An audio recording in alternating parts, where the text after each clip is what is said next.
Muito boa tarde a todos. Cumprimento muito particularmente a Sra. Provedora de Justiça, a Sra. Professora Doutora Maria Lúcia Amaral, que hoje nos honra com a sua presença nesta audição para responder às perguntas que as senhoras e os senhores deputados tiverem por pertinentes, mas a grelha contempla um período inicial de até 15 minutos para que a Sra. Provedora de Justiça faça as suas considerações iniciais e, portanto, Sra. Provedora tem a palavra.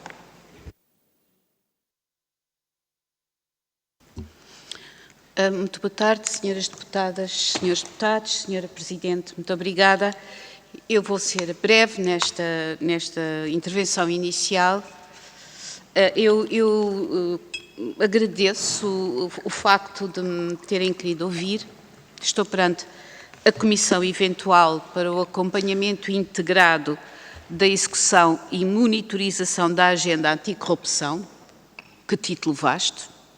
Mas a verdade é que me parece que não poderia haver tema nem comissão eventual com uma função tão importante quanto a vossa.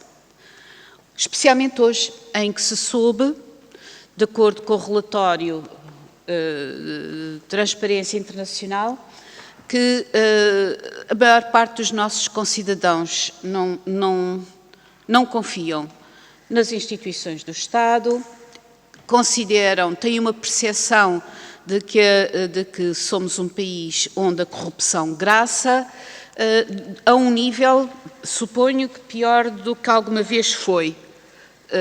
43, creio que estaremos na 43ª posição, portanto muito longe dos outros países, nomeadamente da União Europeia, dos quais somos culturalmente próximos. Portanto, por isso mesmo,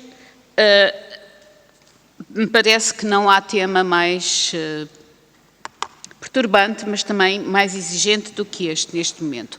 Por uma razão muito simples, creio que toda a gente estará de acordo, pelo menos a minha convicção profunda é essa, o que caracteriza as democracias constitucionais é que são débeis em mecanismos de autodefesa. Em geral, o grande sustentáculo que têm é a adesão dos seus cidadãos, ou seja, a confiança que os seus cidadãos têm nas instituições. A partir do momento em que essa adesão desaparece o sustentáculo da democracia constitucional. Portanto, tudo isto junto demonstra o quão importante é este tema. Dito isto, o que é que uma instituição do Estado, como aquela pela qual eu sou responsável, que é a Provedoria de Justiça, que é uma instituição de soft law, o que é que pode ter a dizer acerca de um tema tão exigente quanto este?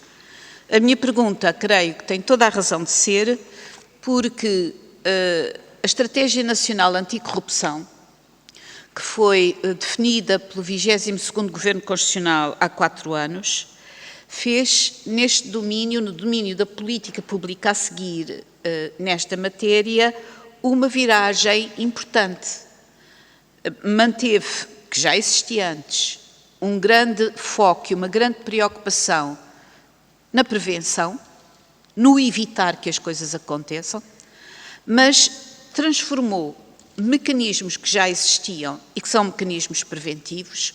Estou a falar, por exemplo, dos canais de denúncia, dos códigos de boas práticas ou de boas condutas, etc.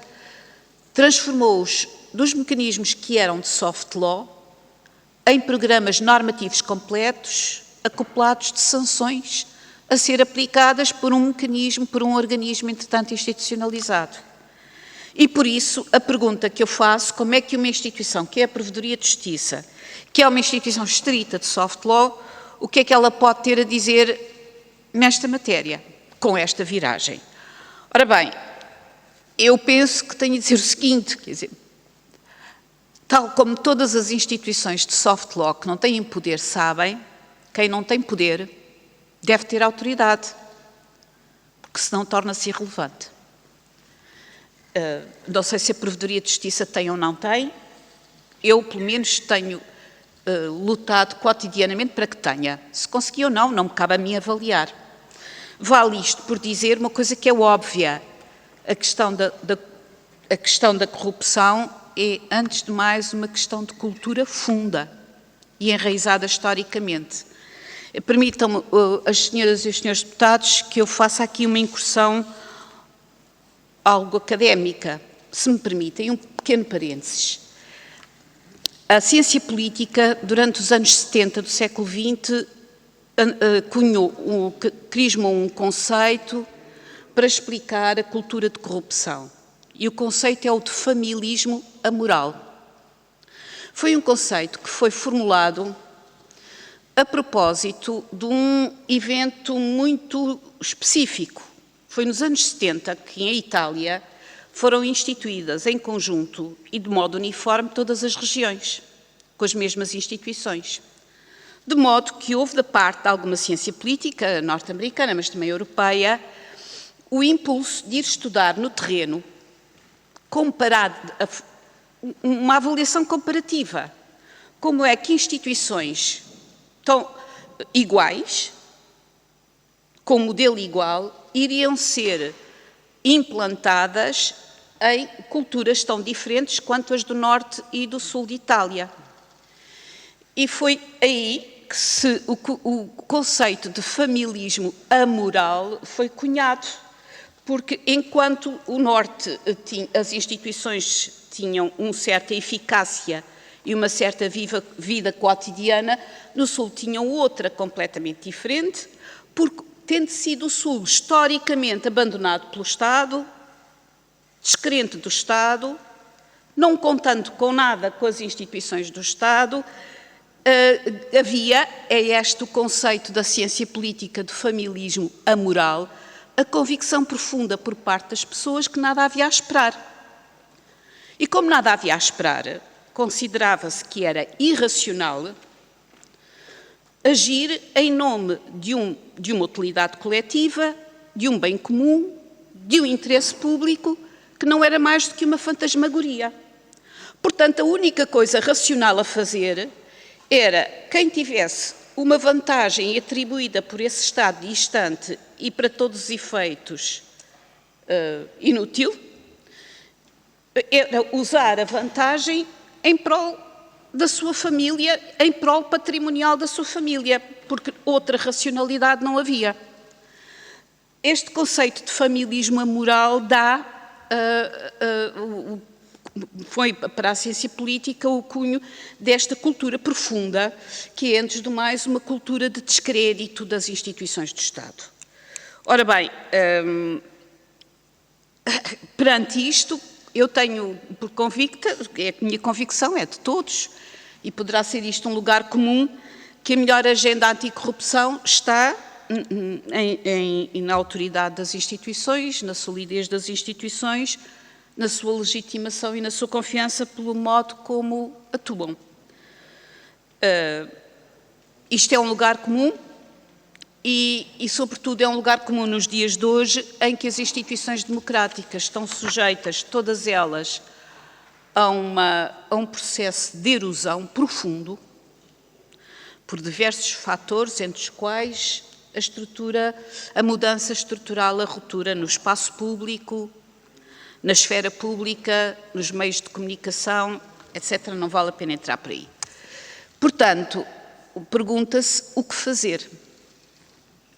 Ora, eu, em primeiro lugar, creio que o que há a fazer é entender que chegou a altura de avaliar os resultados da estratégia que foi fixada há 4 anos, ou há 3 anos, não, há 4, pelo 22º Governo Constitucional.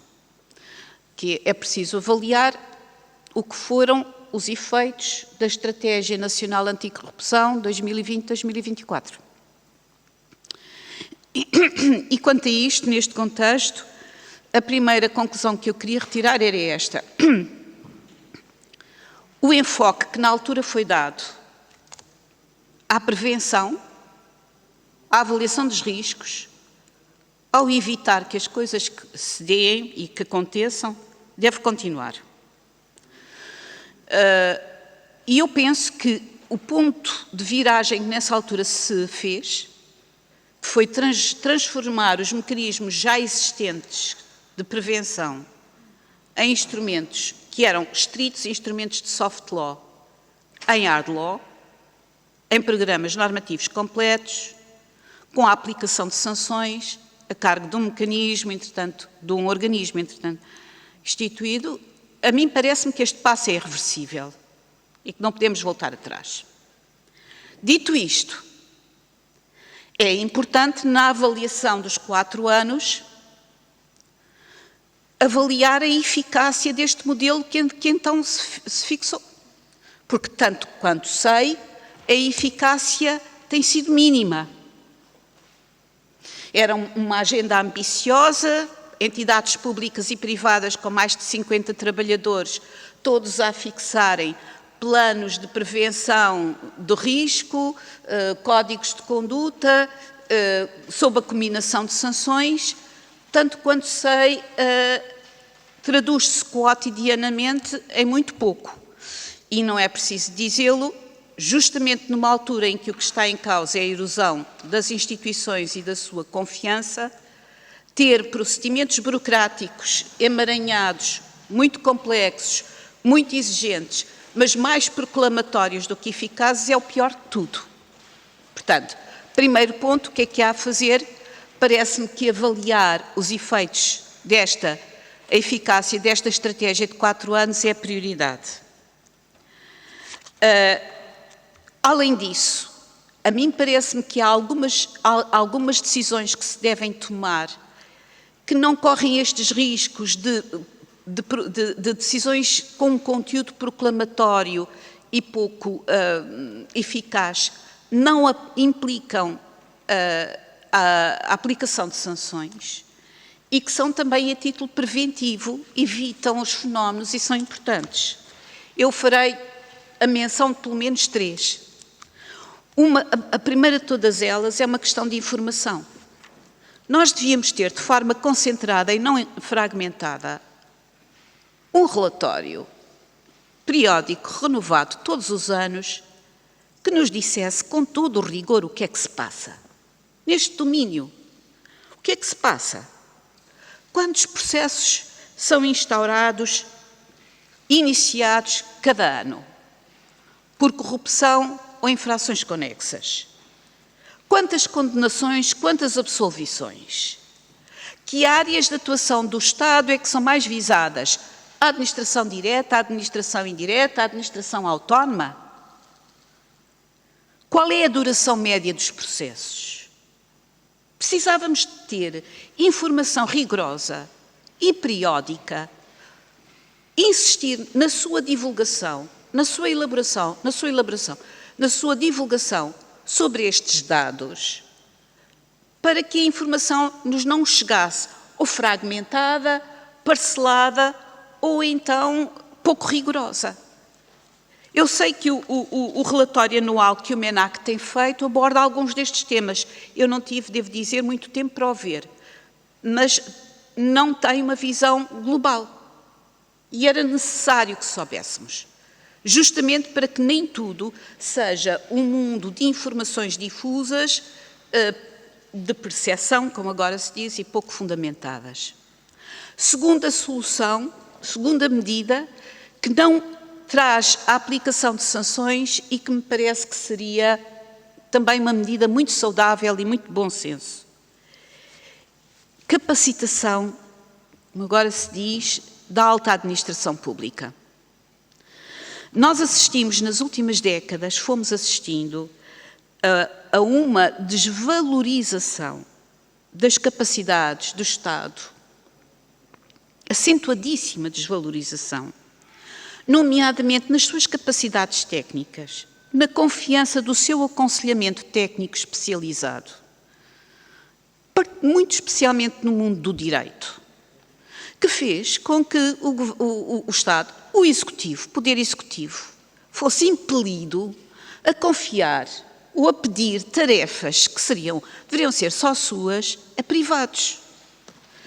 Eu creio que todos se recordam, houve um tempo em que era prestigioso para qualquer profissional do direito assessorar especialmente gabinetes nos ministérios. Não podemos recuar a esse tempo. Não podemos voltar a ter uma alta administração capaz, competente, para evitar estas práticas? Segunda questão. Valia a pena insistir sobre isso. Depois, terceira, nós temos também que admitir que numa democracia complexa como é a nossa, a imbricação entre sociedade e Estado é também ela muito complexa. E que essa imbricação pode obrigar a que tenhamos formas de auscultação da cidadania, da sociedade civil, e formas, de algum modo, de participação da sociedade civil no desenho de políticas públicas, que não sejam formas de erosão ou de negação da democracia representativa, mas que a completem, que a complementem. E, nesse aspecto, os meios digitais proporcionam, neste momento, práticas da chamada governação colaborativa, consulta pública de procedimentos legislativos, práticas que não podem deixar de estar profundamente interiorizadas de disponibilização de dados e documentos através do arquivo aberto, que têm de ser tidas como absolutamente impreteríveis no nosso tempo.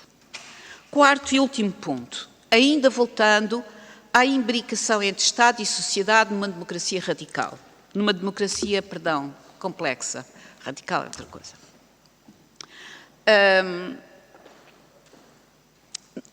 Essas formas são tão complexas e tão sofisticadas hoje que nós temos que admitir que a atividade de lobbying existe, não é de per si ilícita e que, tal como acontece nos outros lados, tem de ser reconhecida e tem de ser regulada.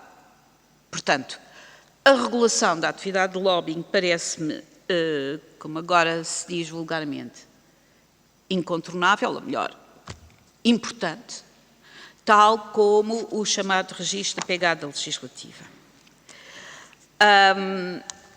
Finalmente, eu para terminar direi que nada disto impede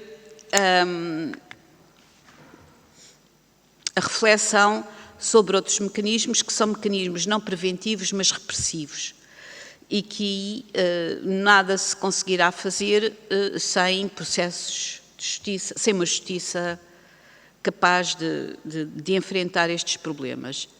Mas aí eu já não entro, porque é tratar outro assunto bem mais complexo e, portanto, termino aqui. Espero que as dúvidas ou questões possam surgir em diálogo franco. Muito obrigada. Agradeço à Sra. Provedora de Justiça pela sua apresentação inicial e também pelas sugestões muito concretas que na parte final nos trouxe. Passamos à ronda de intervenção dos grupos parlamentares. Começamos pelo PSD. Sr. Deputado Cristóvão Norte tem a palavra por um tempo até os 6 minutos. Muito obrigado, Sra. Presidente. Senhoras e senhores deputados, Sra.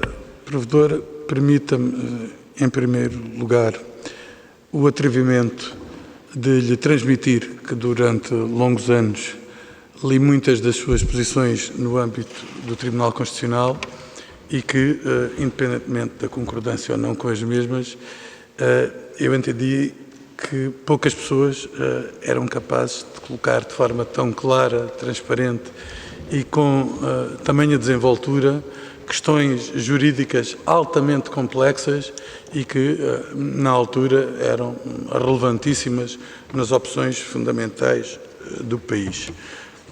Posto isto, eu queria agradecer, em primeiro lugar, os contributos que teve ocasião de nos transmitir. Creio que são extraordinariamente úteis para os trabalhos desta Comissão e permitir-me-ia ensaiar 2 ou 3 observações a respeito dos mesmos.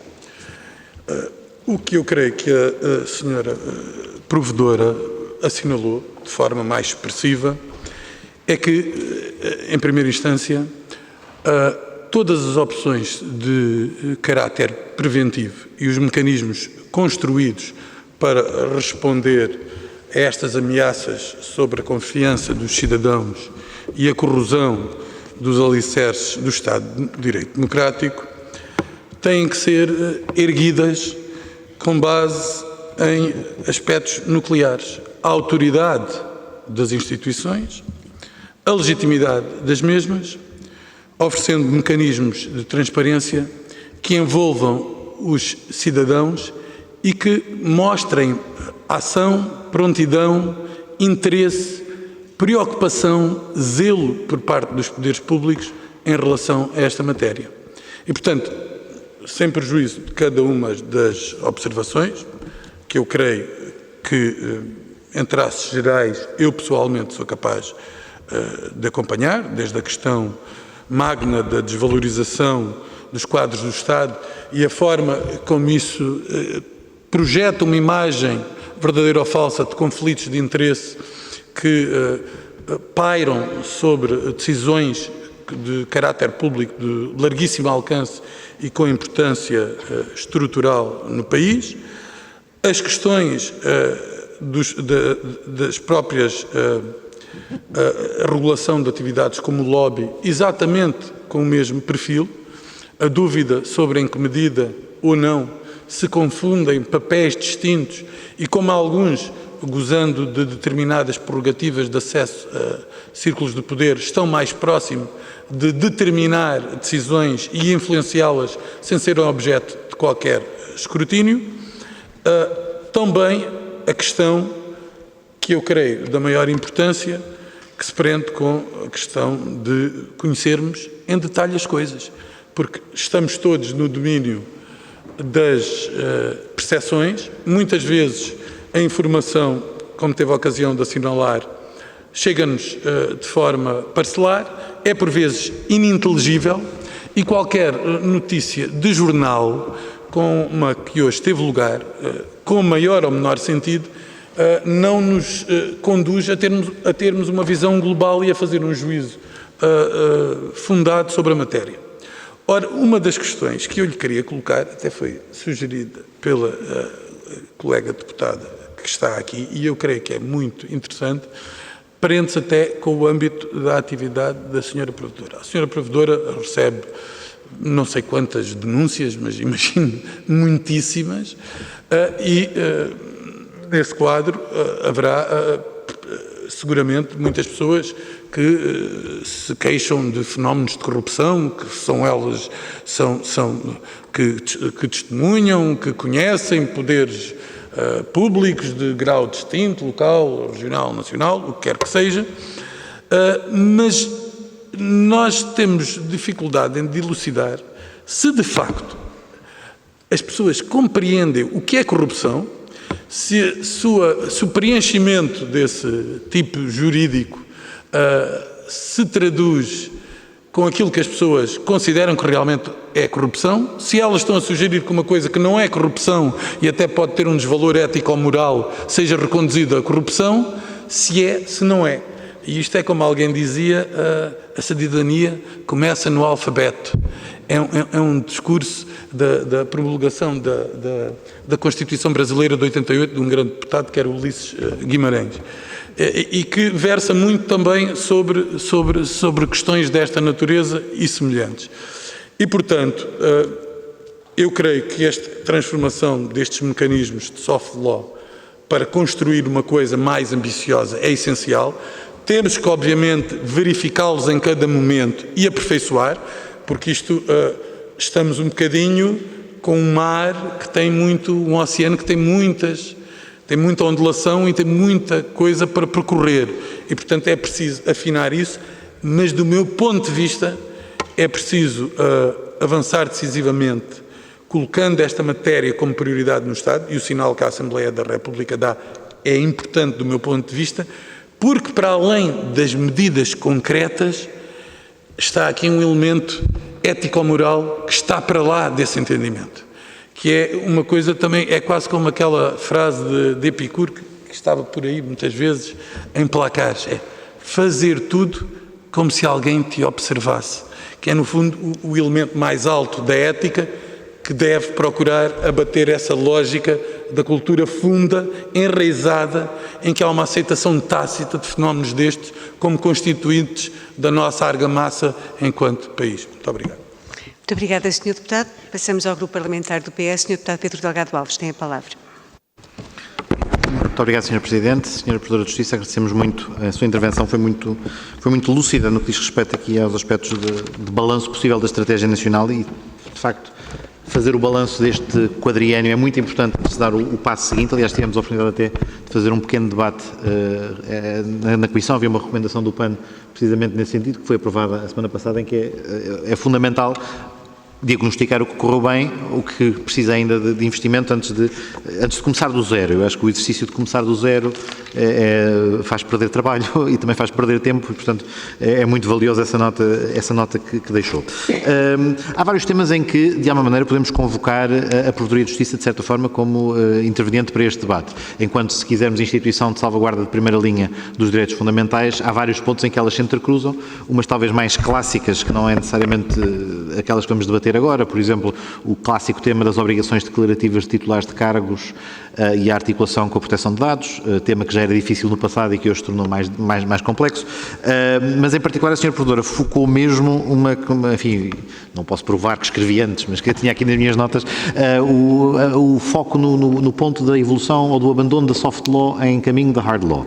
E, de facto, a nota que eu aqui tinha aprendia-se precisamente com os códigos de conduta. Os códigos de conduta, enquanto instrumento na administração pública, em particular, que aqui a estratégia visa disseminar e que o Regime Geral de Combate à Corrupção visa disseminar, se depois os transformamos, sem os descaracterizar, porque eles próprios não são transformados em hard law, mas a sua violação, ou pelo menos a ausência da previsão, torna-se sancionável, de facto muda-lhes o perfil. Aliás, nós também aqui temos tido uma discussão sobre algumas iniciativas legislativas, umas das quais às vezes anexam códigos de conduta ao próprio texto da lei. E a pergunta que nesses casos se coloca é, nesse caso, para que é que estamos a anexá-la como código de conduta? Porque, na verdade, estamos a absorvê-la e portanto, o seu título, a sua origem, a sua natureza jurídica muda e, portanto, perde as características da soft law, que talvez mostre que na nossa ordem jurídica ainda não lidamos bem com, não percebemos e interiorizamos, como talvez os anglo-saxónicos o façam, a função dos códigos de conduta, porque estamos sempre tentativamente a tentar puxá-los para o perímetro do jurídico e a tentar continentalizá-los como se isso o resolvesse. Mas, concretamente, quanto a este aspecto, no fundo, esta opção da contraordenação das omissões dos mecanismos de prevenção, deixo só a reflexão sobre se isto não é uma forma de compensar a dificuldade na obtenção de condenações pelas efetivas práticas corruptivas e de alguma forma tem um efeito potencialmente tranquilizador, cuja eficácia efetivamente, como a Sra. Provedora dava nota, tem mesmo de ser avaliada. Eu acho que até agora não temos muitas condenações em processos de controle nacionais por estas omissões, mas se o tivéssemos, ela estaria verdadeiramente a ser eficaz na diminuição dos fenómenos corruptivos ou potencialmente estaria a mascará-lo, dando uma tranquilidade à comunidade de estão a ver, estamos aqui com sanções e estamos a fazer esse trabalho, mas na verdade o que lhe subjaz não teria sido alterado e, portanto, esse ponto que foca eu achamos que é mesmo particularmente relevante. Concretamente, trazia também 2 ou 3 temas que admito possam não ser simples de responder agora na ausência de normativos, mas aspectos da agenda anticorrupção que nos merecem algumas preocupações, portanto veremos como é que também serão apresentados e formulados, mas que pelo menos 2 deles nos levantam alguma preocupação. A ideia de que o caminho para mecanismos de perda alargada de bens possa ser uma via, bem sabemos que ela está a ser testada noutros ordenamentos jurídicos que a própria União Europeia faz esse caminho, mas é um tema em relação ao qual algumas reservas têm sido suscitadas porque operariam potencialmente na ausência de uma condenação. É verdade que muitas vezes a ausência de condenação por impossibilidade, por morte dos arguidos, enfim, há muitas circunstâncias em que ela era possível, mas deixava esta preocupação jurídico-constitucional em primeira linha e depois também, de certa maneira, uma abordagem que alguns dos tópicos da agenda anticorrupção referem a propósito da diminuição de expedientes dilatórios. Ora, o expediente dilatório é algo que, visto de uma determinada perspectiva, pode ser encarado dessa forma, mas de outra pode ser encarado como uma garantia de um arguido e, portanto, este equilíbrio entre a mesma ferramenta poder ser sacrificada no altar do combate à corrupção quando ela não tem de ser sacrificada, tem apenas de ser regulada, também é outro dos tópicos que nos merece alguma preocupação e, portanto, se também nos pudesse ajudar com algumas reflexões sobre este tema, também seria relevante. A Sra. Provedora referiu também o lobbying e nesse, muito concretamente, tenho uma pergunta que não é, mais uma vez, não é uma pergunta sobre uma iniciativa em concreto, mas resulta dos trabalhos que já temos vindo aqui a realizar e foca-se num aspecto muito singular, que é talvez aquele em que neste momento os partidos que têm iniciativas se afastam. Atrevo-me a dizer, é o único que estruturalmente revela pelo menos 3 soluções diferentes, que é a articulação entre a função da pessoa que procede à representação de interesses com o exercício da atividade como advogado ou solicitador. E, portanto, aquilo com que nos deparamos neste momento são fundamentalmente 3 possibilidades.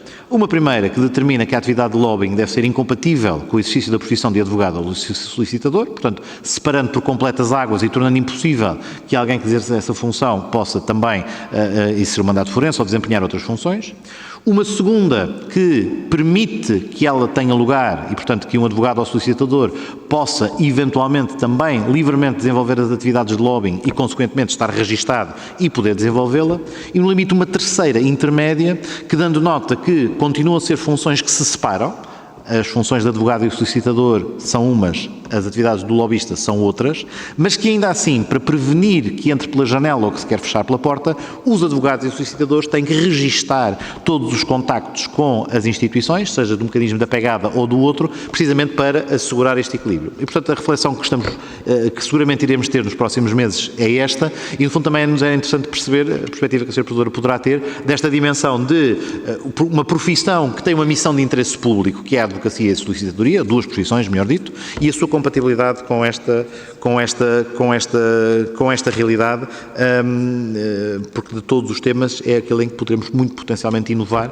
Na União Europeia, bem sabemos, estão todos sujeitos ao registro, mas, digamos, as figuras, a construção destas profissões também varia de Estado-membro para Estado-membro e, portanto, também não é inteiramente líquido que essa solução seja a melhor. De resto, naturalmente, continuamos a achar que a Provedoria será um local privilegiado para observar estes fenómenos, até porque, especialmente, a sua função de acompanhamento da vida da administração pública, que é onde muito mais do que imaginamos destes temas se vai desenrolar, seja por via do papel dos trabalhadores e até do seu estatuto disciplinar e funcional, seja por via dos cidadãos que interagem com estes serviços. Portanto, apesar de poder parecer estranho estarmos a convocar a Sra. Provedora num debate que não tem diretamente a ver com o âmbito das suas atribuições, na verdade tem, por esta via, é combate à corrupção, portanto significa foco na administração pública e, portanto, não podíamos prescindir da sua intervenção e contributo. Muito obrigado.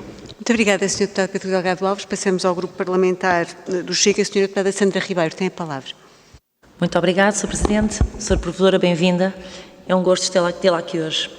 O Provedor de Justiça é, como bem sabemos, um órgão constitucional de titularidade singular que dispõe de um vasto elenco de competências alinhadas à assessoria técnica e administrativa legalmente designadas por Provedoria da Justiça. As funções do Provedor de Justiça consistem, assim, em apreciar e analisar queixas contra as ilegalidades praticadas pelos poderes públicos, defender os direitos, liberdades, garantias e interesses legítimos dos cidadãos. Regulada pelo Decreto-Lei nº 80/2021, de 6 de outubro, este diploma mantém-se praticamente inalterado há cerca de 3 décadas e vêm sendo notórias as insuficiências ou o desajuste de tais normas aparentemente imutáveis, evidenciadas pelo recurso crescente dos cidadãos ao Provedor de Justiça, enquanto órgão constitucional de apreciação de queixas por ações ou omissões dos poderes públicos. É notório também que desde há muito que os serviços de apoio, conforme configurados, revelam dificuldade em acompanhar o aumento das solicitações que são dirigidas ao Provedor de Justiça, que o resultado das alterações à Lei Geral do Trabalho em funções públicas carece de adequação na estrutura funcional dos serviços de apoio e nas normas aplicáveis à gestão de recursos humanos e que a rigidez excessiva que o atual modelo organizativo apresenta, obstaculizando a renovação e revigoramento da instituição sobre o impulso efetivo do seu dirigente máximo, são de facto fatores preponderantes e que acarretam consequências prejudiciais ao bom funcionamento e à ideal prossecução do propósito da consagração do órgão em questão. Assim sendo, atentas às competências da presente Comissão Eventual e a importância que a Provedoria da Justiça acarreta, direta ou indiretamente para o cumprimento das mesmas e bem assim para o bom funcionamento da Justiça e aproximação do cidadão, cumpre então levantar determinadas questões, naturalmente na esperança de que as conclusões que daí advenham contribuam para um melhor funcionamento, quer do órgão em epígrafe, quer da instituição que o Grupo Parlamentar do Chega aqui representa e pretende elevar. Sra. Provedora, no que importa ao quadro do combate à corrupção, quando refere que deverá doravante avaliar-se a eficácia das medidas em vigor ou até agora implementadas, são algumas as recomendações específicas da Provedoria de Justiça para o efeito, ou aquela que se afigura mais recomendável partirá sempre, como aqui referiu nas declarações iniciais, a informação rigorosa quanto aos dados? Observando as medidas em vigor ou já implementadas, que a Provedoria da Justiça consideram relevantes quando refere que é necessário transformar os mecanismos já existentes de modo a torná-los eficazes, é o mesmo que dizer que, no fundo, as medidas existentes são bem intencionadas e, em teoria, bastante úteis, mas que na prática não são de todo praticáveis. Gostaria também de tocar em alguns temas específicos que consideramos relevantes, não tanto no âmbito da corrupção, mas que incidem sobre a atuação da Provedoria. A saber, das recomendações lavradas pelo Provedor de Justiça aos órgãos competentes necessárias para prevenir e reparar injustiças, como aliás preconiza o artigo 23º da Constituição da República Portuguesa, observados os resultados do relatório de atividade de 2023, foram as recomendações ou algumas das recomendações emitidas nos anos anteriores tendencialmente cumpridas por determinadas entidades ou inversamente até manifestamente preteridas por algumas dessas entidades. No que concerne às linhas de atendimento especializadas, especificamente às linhas de atendimento ao idoso e à criança, que se apresentam com o maior número, assumem uma percentagem significativa. Os maus-tratos, negligência de cuidados, abuso material e financeiro, violência doméstica e abandono, e porque tais informações não constam nesse relatório, quais foram ou são as recomendações emitidas ou emitir pela Provedoria da Justiça quanto às temáticas e quais as entidades quanto às temáticas e quais entidades elas serão transmitidas. No que concerne às recomendações à Direção-Geral de Reinserção dos Serviços Prisionais, no sentido de reforçar a formação dos elementos de vigilância em matéria de procedimentos de segurança nos estabelecimentos prisionais e, bem assim, que sejam tomadas medidas para promover uma regulamentação mais detalhada nos trâmites a respeitar, como o recurso a equipamentos eletrónicos, raio-x, detectores metais, por exemplo, a inclusão de sistemas de gravação de som, de sistemas de videovigilância com cobertura total, configura simultaneamente um meio de segurança, permitindo monitorizar em direto o cotidiano do estabelecimento prisional e acionar a intervenção de elementos de segurança quando necessário, ou mesmo um meio de prova quando eventuais alegações da ocorrência dos maus-tratos. Pergunta-se se tais recomendações assumiam já uma preocupação relevante nos anos anteriores, tendo também em tais anos sido emitidas, ou se, contrariamente, esta é uma realidade e com especial ênfase para a falta de vigilância, que só agora tem assumido maior expressão junto do Mecanismo Nacional de Prevenção. Muito obrigada. Muito obrigada, Sra. Deputada. Nós concluímos esta ronda de questões dos partidos com a Iniciativa Liberal. Sra. Deputada Patrícia Gil Vaz tem a palavra. Obrigada, Sra. Presidente. Cumprimentar todas as senhoras e senhores deputados, cumprimentar também a Sra. Provedora de Justiça. Esta audição é essencial para nós, enquanto deputados e legisladores, para que possamos compreender de que forma é que o trabalho da Provedoria de Justiça se cruza com estes desafios que temos estado a falar e de que forma é que nós podemos contribuir para a mitigação do problema da corrupção em Portugal. Eu gostaria de começar pela notícia que saiu hoje de que Portugal piorou no índice de percepção sobre corrupção. Eu recordo que este índice é a principal referência global de corrupção no setor público, fornecendo um retrato comparativo de 180 países e territórios. E eu recordo-me que no ano passado se levantou um debate sobre esse ano ter sido o pior de sempre e eis que passado um ano estamos nós novamente a falar sobre o pior resultado de sempre e eu queria iniciar as perguntas perguntando à Sra. Provedora a que nível é que estamos apenas a lidar com percepções ou com fenómenos corruptivos concretos. O relatório da Provedoria de Justiça relativo ao ano 2023 revela questões estruturais que se encontram no cerne das preocupações desta Comissão e, embora a palavra corrupção não surja com grande destaque, os problemas identificados como a morosidade administrativa, a falta de articulação entre os serviços públicos, a deficiente comunicação com os cidadãos e as falhas na execução da lei são elementos que, quando não são devidamente resolvidos, abrem espaço para ineficiências e vulnerabilidades institucionais que podem ser exploradas por interesses menos lícitos e são, por isso, uma porta aberta para o tráfico de influências e para a corrupção em sentido lato. O relatório anual expõe um conjunto de disfunções sistémicas que, na prática, representam fragilidades institucionais onde a corrupção pode germinar. Por um lado, a morosidade nos processos administrativos, por exemplo, não se traduz apenas em dificuldades operacionais para os cidadãos e para as empresas, mas também pode servir de incentivo perverso para práticas corruptas, onde a urgência de certos procedimentos é utilizada como justificação para pagamentos indevidos ou para favorecimentos ilícitos. Além disso, a deficiente articulação entre os diferentes serviços públicos revela-se uma vulnerabilidade crítica. A Provedoria assinalou que a falta de comunicação entre entidades dificulta uma boa execução das leis e, sem uma administração pública devidamente coordenada e eficiente, a verdade é que a fiscalização das decisões se torna um desafio, facilitando atos de má gestão, conflitos de interesse e abusos de poder. A Provedoria tem também um papel crucial enquanto canal de queixas para os cidadãos, no entanto, pode também ser um parceiro fundamental na identificação de fragilidades institucionais que possam favorecer práticas corruptas. Outro ponto de grande preocupação na administração pública é a falta de transparência e ineficiência da transição digital. Se, por um lado, a digitalização é uma ferramenta essencial para aumentar a transparência e a rastreabilidade dos atos administrativos, por outro, a forma como está a ser implementada pode criar barreiras no acesso à informação e gerar novas assimetrias no exercício dos direitos dos cidadãos, e eu recordo-me que a Sra. Provedora já no ano passado, na apresentação do relatório, falava sobre este tema. Sem um investimento eficaz na digitalização e uma interoperabilidade dos sistemas, persistirão opacidades que dificultam a identificação e punição de práticas corruptas. A Provedoria tem sido um dos principais órgãos a colaborar com a Comissão Europeia na elaboração do relatório de 2023 sobre o Estado de Direito e também participou no acompanhamento de recomendações do Grupo de Estados contra a Corrupção, a GRECO, do Conselho da Europa. Uma vez que esta Comissão ainda está no início dos trabalhos, nós não podemos deixar de alertar que é essencial que acompanharemos também a execução das recomendações do GRECO e de forma a garantirmos que Portugal não se limita a aprovar legislação sem que existam mecanismos sólidos de monitorização e fiscalização. Passando agora para as questões mais concretas, eu queria perceber de que forma é que a Provedoria pode colaborar mais ativamente na detecção de práticas irregulares na administração pública, como é que podem reforçar a capacidade de identificar práticas irregulares na administração pública. Por outro lado, que mecanismos podem ser implementados para garantirmos que as falhas na execução da lei não continuam a criar espaços de impunidade.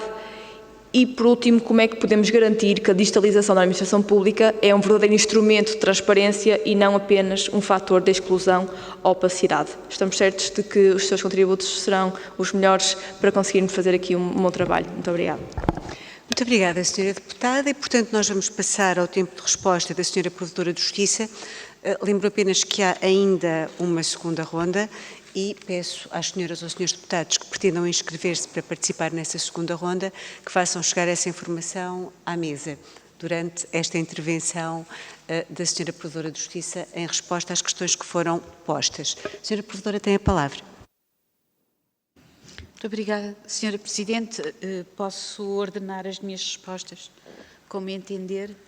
Muito obrigada, senhoras deputadas, senhores deputados.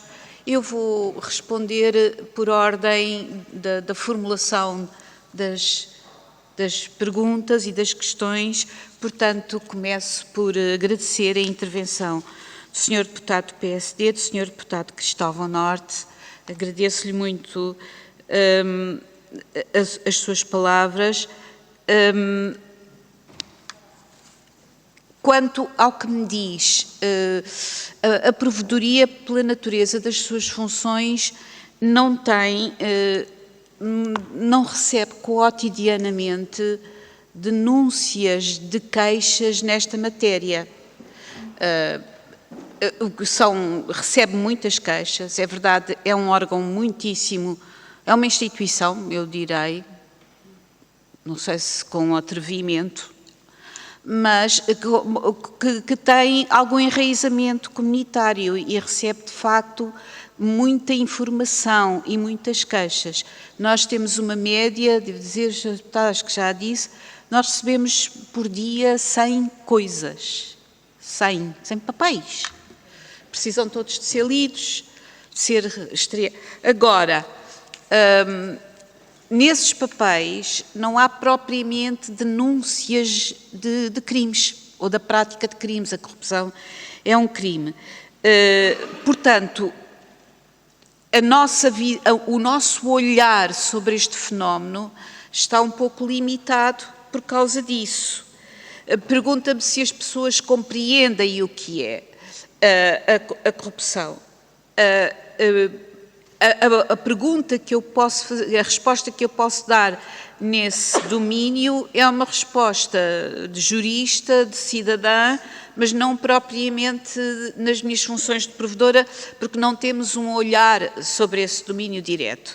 É certo, e nesse ponto tem muita razão o senhor deputado, que há instituições homólogas desta nossa Provedoria de Justiça, noutros países, que têm funções neste domínio.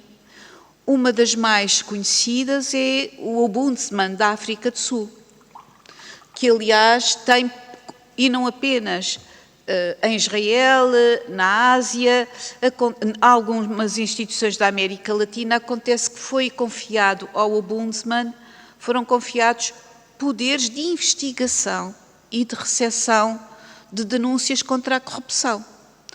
Por exemplo, na África do Sul, o processo que foi instaurado quanto ao antigo presidente Zuma, suponho, foi desencadeado justamente pelo Ombudsman e pelas práticas investigatórias. Ora, o Ombudsman de Portugal não tem estes poderes justamente por ser uma instituição de soft law e ter-se mantido integralmente, como eu disse. Portanto, esta é uma visão que eu só poderia ter atendendo à imagem de cidadania que a provedoria deve ser, na exata medida em que se lhe apresentam queixas quanto ao mau funcionamento da administração. Mas essa imagem não dá diretamente para o crime de corrupção e, portanto, eu penso que não poderei, não tenho, a bem dizer, uma visão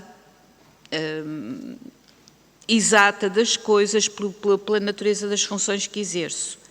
Quanto ao Sr. Deputado Pedro Delgado Alves, eu estou inteiramente de acordo com o que me diz.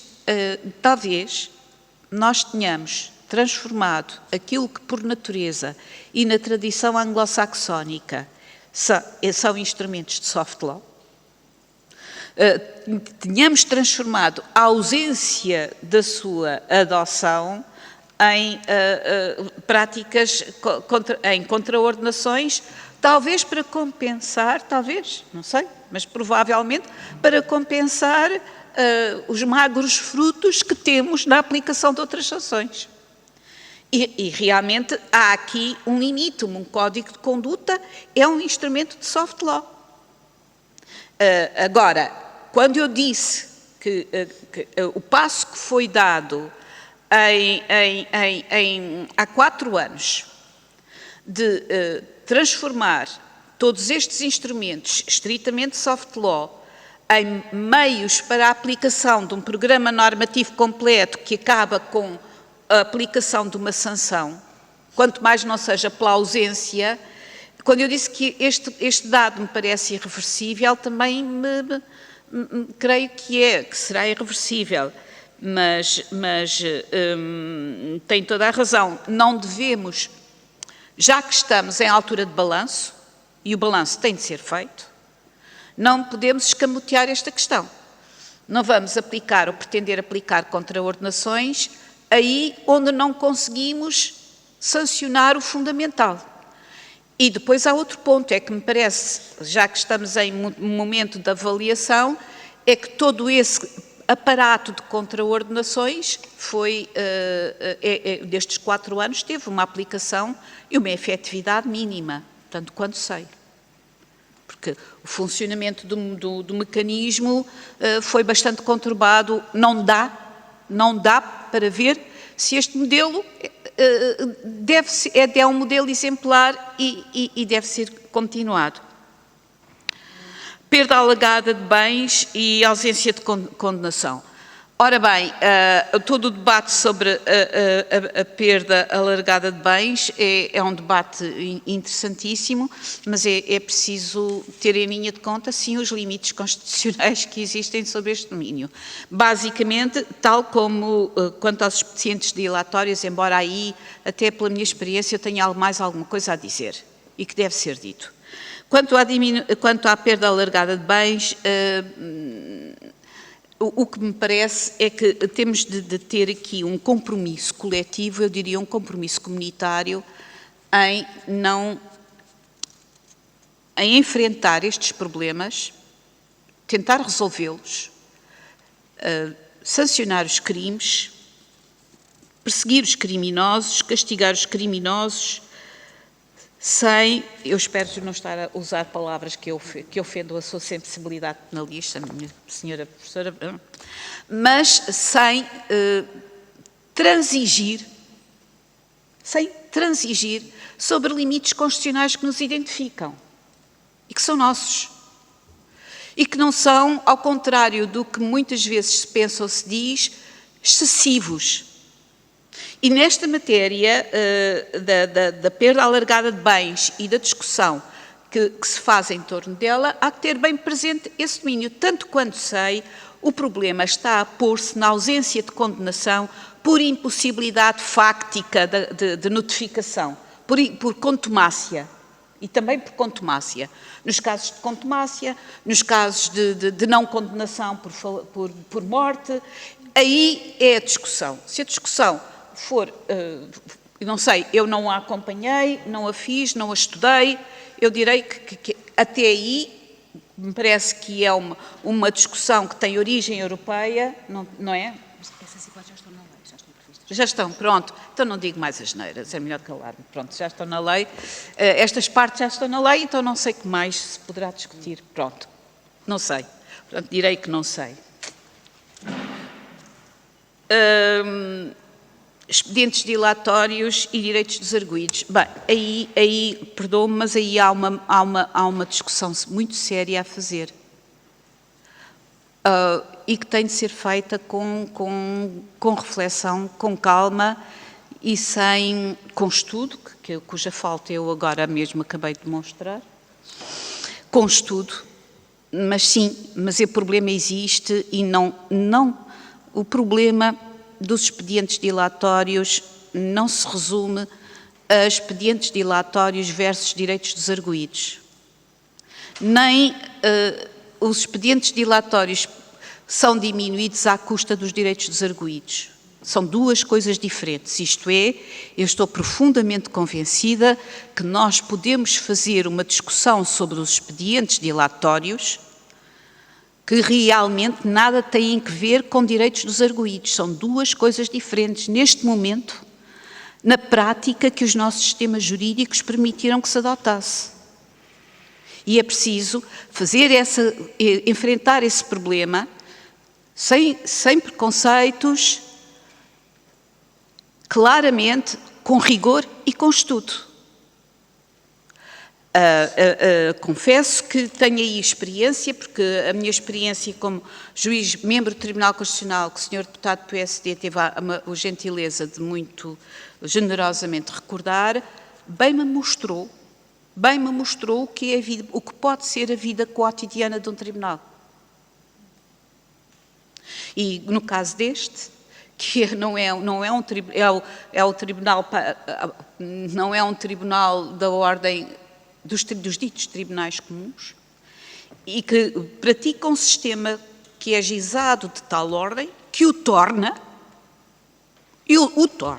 um instrumento cotidiano de expedientes dilatórios. Portanto, eu estou convencidíssima, Sr. Deputado, que são duas coisas distintas. e que têm de ser separadas e que devem ser separadas. Porque há expedientes dilatórios que podem ser eliminados sem em nada afetar os direitos dos contribuintes.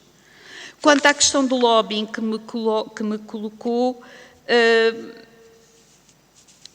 nunca tinha pensado nela e é uma questão nova para mim, pois eu diria que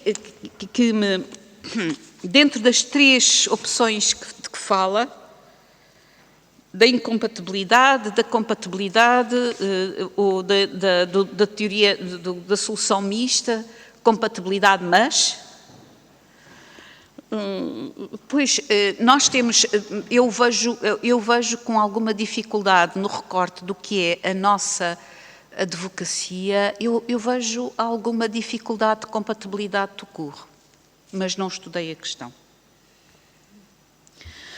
Sim, e depois, como diz por último, a provedoria pode ser útil, tem uma utilidade muito marginal nestas questões, mas é útil na exata medida em que tem por obrigação, é uma janela privilegiada de observação da administração pública. E eu aí chegarei à intervenção da senhora deputada do Partido Chega, senhora deputada Sandra Ribeiro, também senhora deputada, muito obrigada pela sua intervenção, mas eu quanto a ela, o que tenho a dizer pode parecer um bocado insólito, mas é isto,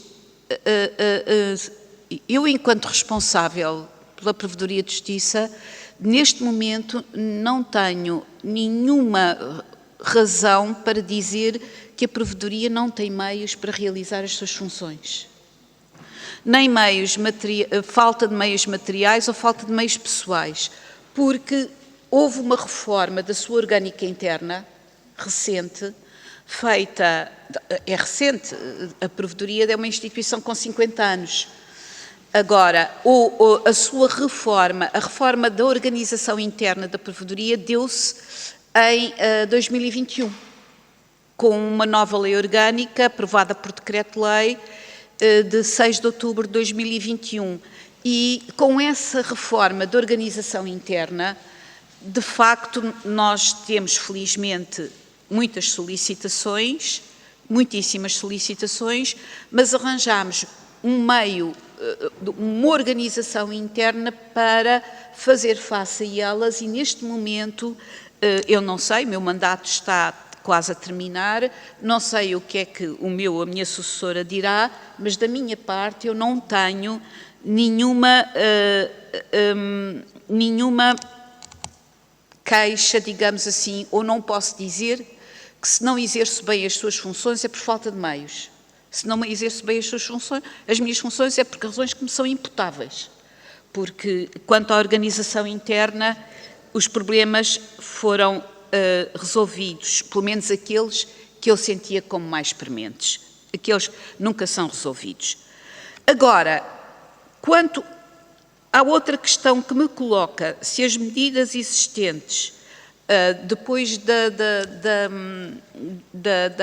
em virtude da Estratégia Nacional Anticorrupção, são ineficazes, eu acho que já respondi.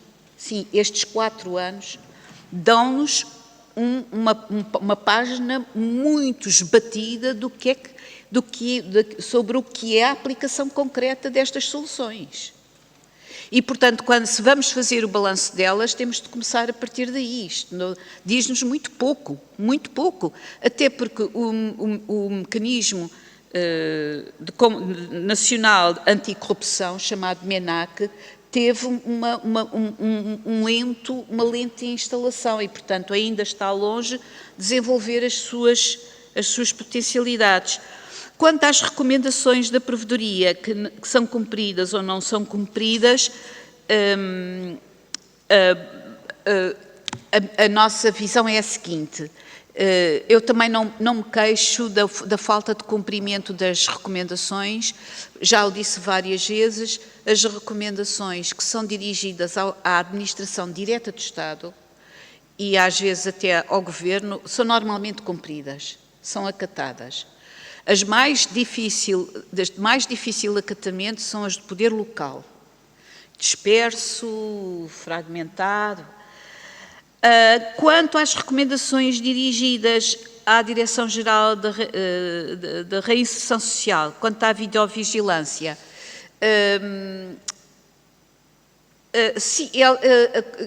não são de agora, são de há muito tempo, mas dizem respeito, porque é o nosso enfoque, a uma matéria diferente da matéria de segurança das instalações. Dizem respeito que é a nossa concentração e a nossa preocupação, ao facto de termos material suficiente para impedir que haja maus tratos. E não propriamente à segurança das instalações. Não sei se faltou alguma coisa para dizer, peço desculpa. Passo então a resposta à senhora deputada Patrícia Gil Vaz, da Iniciativa Liberal, que já não está, mas pronto, então se já não está, eu acho que termino aqui. Eu peço desculpa, senhora Provedora, a senhora deputada Patrícia Gil Vaz pediu-me para transmitir expressamente que precisou de regressar à 8ª Comissão, porque estava a meio de uma audição.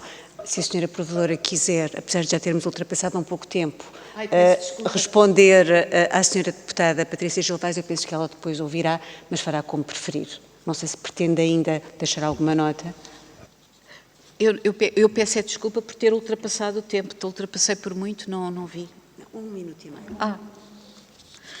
Não, então, eu só queria agradecer, depois agradecerei noutra altura, porque realmente a senhora deputada Patrícia Gil Vaz pôs o dedo na ferida neste ponto. O Provedor de Justiça deve existir para denunciar o mau funcionamento da administração e uma administração disfuncional, com práticas erradas. Não são práticas erradas criminalmente. Aqui o erro não releva do domínio do ilícito penal. O erro releva da irracionalidade, da falta de boas práticas, da disfunção. Uma administração assim é como a cultura do familismo amoral. Potencia fenómenos de corrupção. A senhora deputada da Iniciativa Liberal teve toda a razão. Eu dou-lhe inteira razão. Não é a mesma coisa, porque falar em corrupção é falar em crime e em crime grave. Falar em disfunções administrativas é falar de outra coisa. E uma sociedade decente não confunde as coisas. Mas sim, mas que é um alfobre do pior possível, uma administração má, uma má administração do Estado, simplesmente é. Muito obrigada, senhora Provedora de Justiça. Nós passamos agora à ronda dos 2 minutos. Temos para já a inscrição do senhor deputado Pedro Delgado Alves, que tem a palavra. Muito obrigado. É só um breve comentário que há bocado não lhe fiz referência, que se prende com a dificuldade que este debate tem de simultaneamente lidar com as percepções. Não é só este debate, talvez o tema das percepções acompanhe-nos há mais tempo, não que seja desvalorizar, mas é um debate em que, de forma quase contraintuitiva, não é bem contraintuitiva, mas contraproducente e derrotando a própria estratégia, quanto mais eficaz a estratégia de repressão e mais evidência há de que estão a ser investigados e sancionados, aumenta a percepção de que afinal o fenómeno tem a dimensão que antes não tinha. Portanto, no fundo, é-se vitimado pelo próprio sucesso da estratégia, sem que, na verdade, daí se retire necessariamente a conclusão de que há mais corrupção. O facto de haver mais condenações ou mais investigações, à partida até tem o seu efeito valioso. Mas a nota adicional é mais uma nota, não é propriamente uma questão, mas prende-se novamente com aquele tema da instância que a senhora Provedora voltou a abordar. Ao deixarmos ao optarmos por sancionar a omissão da produção do Código de Conduta, nós, na verdade, não estamos a dirigir-nos sequer a orientar as condutas que o Código de Conduta prevê, porque não estamos a sancionar a pessoa que eventualmente venha a incumprir o Código de Conduta ou a norma do Código de Conduta caso ela existisse. Estamos apenas a sancionar o dirigente máximo do serviço ou o órgão colegial que não aprovou o Código de Conduta, e essa essa omissão de aprovação de um ato é a única coisa que censuramos, que nem sequer no limite pode ir a quem tem uma conduta com o desvalor ético que queremos atingir, porque esses poderão, na presença ou na ausência de Código de Conduta, a continuar a desenvolver as mesmas práticas que se pretende censurar. E, na verdade, acaba por ser só uma omissão administrativa única e é sancionado.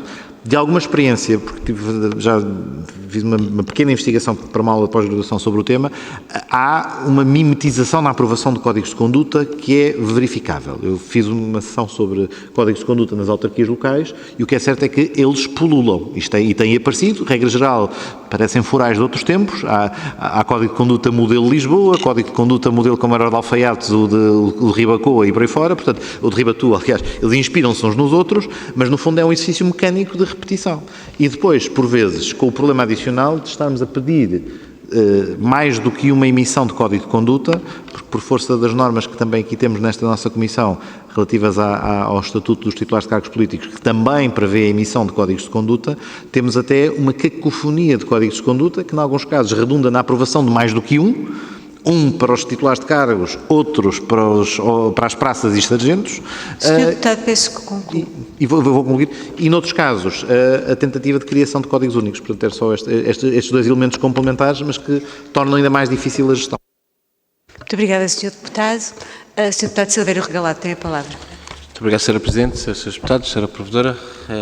Eu não era para intervir, mas a sua última intervenção, de certa forma, provocou a minha intervenção.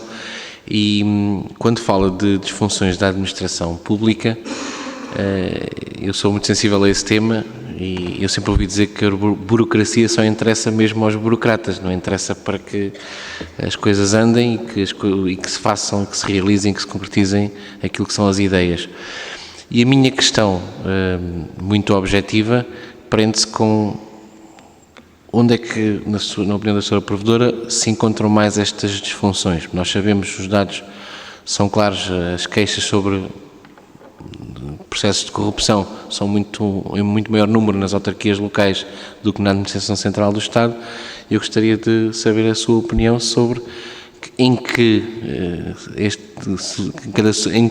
subsetor do Estado é que a Sra. Provedora entende que há mais disfunções, para que nós também possamos, enfim, estar atentos a esses pormenores e podermos aqui, onde se produzem as leis, podermos ir ao encontro daquilo que são os objetivos do país. Muito obrigado.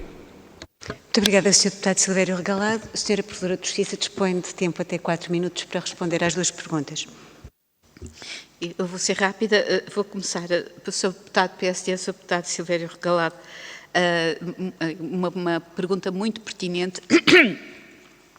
Eu tenho dito sempre e repetido que dos serviços do Estado, perdão, onde mais se nota a disfunção é aquele que traduz a presença do Estado em todo o território e que muitíssimo desconcentrado, que é os serviços da Segurança Social do Estado que presta, onde a presença disseminada no território leva e simultaneamente chefias não muito enraizadas. A burocracia existe, não é sempre má, não deve ter sempre má fama, porque ela é necessária e alimenta uma hierarquia e uma autoridade que deve ser respeitada. Nestes casos, hierarquias e chefias não muito enraizadas levam a que a administração do Estado, os serviços prestados, variem de forma terrível, de acordo com a sua implantação no território, tratando desigualmente as pessoas e tratando desigualmente pessoas, muitas vezes em situação muito vulnerável. Sr. Deputado, aqui está uma informação que eu acho que é para um deputado, a Assembleia da República é uma informação importante, nós temos repetido sempre nos nossos relatórios anuais. Sr. Deputado Pedro Delgado Alves, terminarei pelo que me diz, pela percepção alimentar ainda mais percepção, sendo um círculo, por isso mesmo é que eu acho tão importante insistir aqui na produção de um relatório anual concentrado com informação absolutamente rigorosa sobre este tema.